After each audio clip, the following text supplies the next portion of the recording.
Hey, welcome to this week's episode of Amusement Weekly.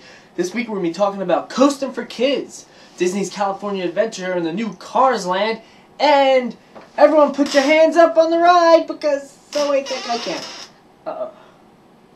All that and no more than Amusement Weekly.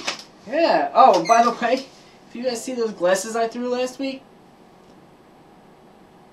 yeah, if you see them, let me know. Can't find them. Anyway, Disney California Adventure. Well, the big expansion over at DCA has finally opened up. It's Cars Land. And it's pretty cool. It's basically based all off of the Cars movie. I'm sure you might have seen them. I haven't seen any of them.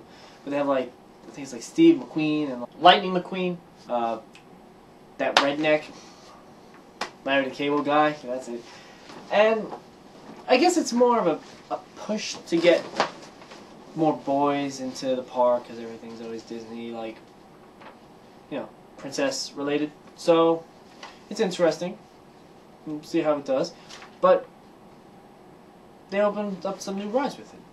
Some rides that they opened up is was it Luigi's Flying Tires. Now what that is, it looks like some sort of hovercraft ride where you lean one way and you lean the other and you bump into other people. It's like slow motion bumper cars for the everything impaired. No, not the everything impaired, but you know what I mean. So, yeah, interesting. Another ride, it's called Matters Junkyard Jamboree. These are all words I've never heard before. No, but that's like, you know the ride, the whip? It's like works good like in an oval situation, and you got cars on the outside of this oval, and as you go around the corners of the oval, or the two ends of the oval, you whip out. That's why they call it the whip.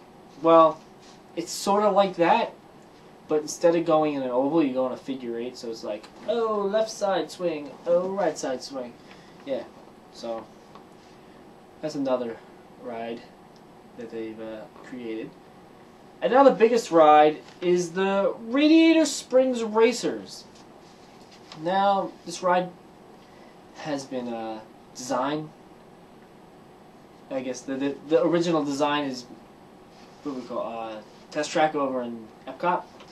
Same type of ride style type of thing, but obviously it's themed to cars, and goes through like a rocky like desert type of area.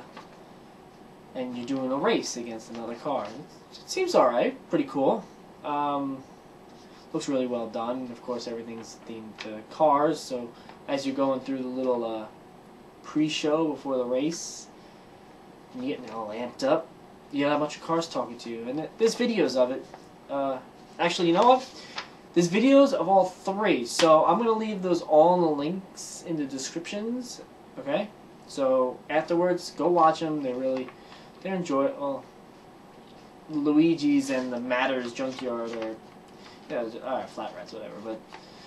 But Radiator Springs, that's the one to watch. So if you have to watch one of them, watch the Radiator Springs Racers. So it looks good. You might want to go check that out, or just look up online. So yeah.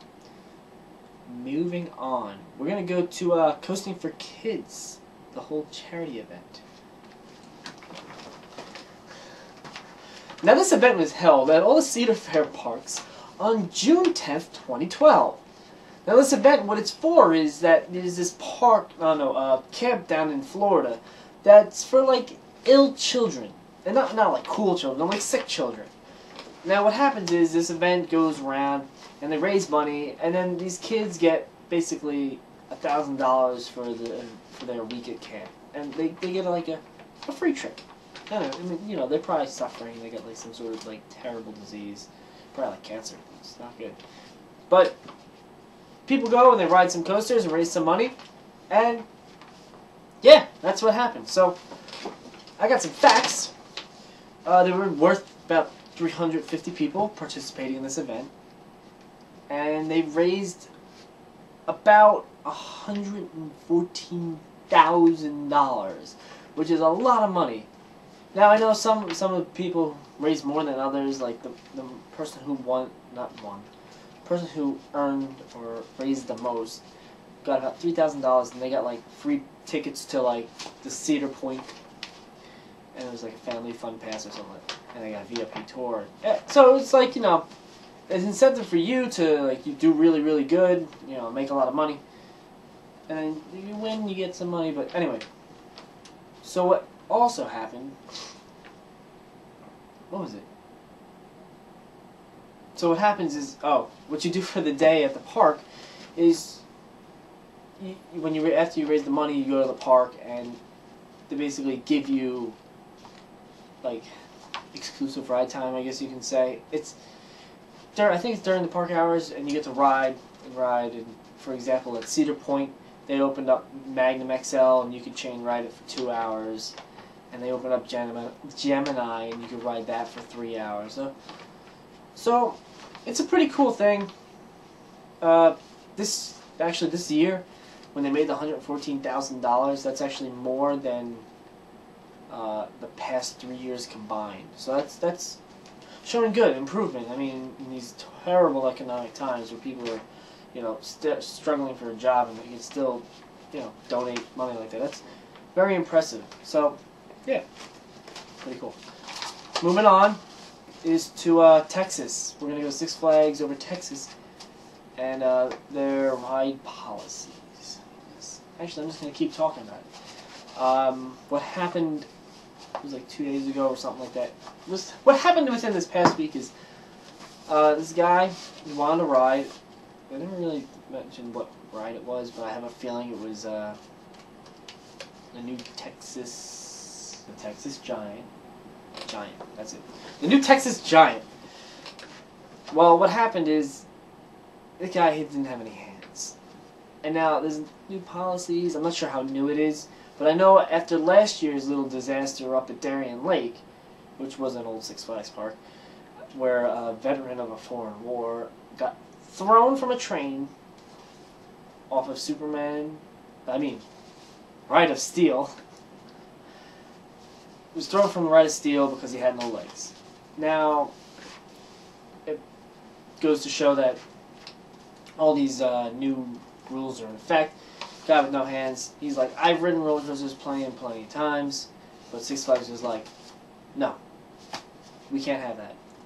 And the guy's, you know, he's very upset. He's going to like lawyers and stuff like that. But I'm saying this because I'm actually impressed by Six Flags, because this shows like kind of like a negative thing. It's like, oh, Six Flags, they'll discriminate against you because you have no hands.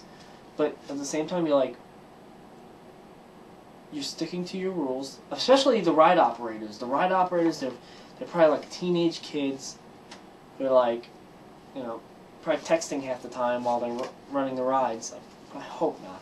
But it shows that the ride operators were even concerned. They see something that just didn't seem right, and they said something, and it ruined the guy's day. But it shows that the park is dedicated to their own rules and to their safety, to the patron's safety. So yeah. So kudos to you, Six Flags. Maybe in the future, and I know it drew a lot of heat. Maybe in the future you'll be able to let them ride, even though, you know, I don't know. I'm not an expert about this. Just throw my idea out there. Anyway. So yeah, that's it. I only did 3 stories because they were kind of long. So y'all have a good night, afternoon, evening. Comment, rate, subscribe, and I'll see you next week.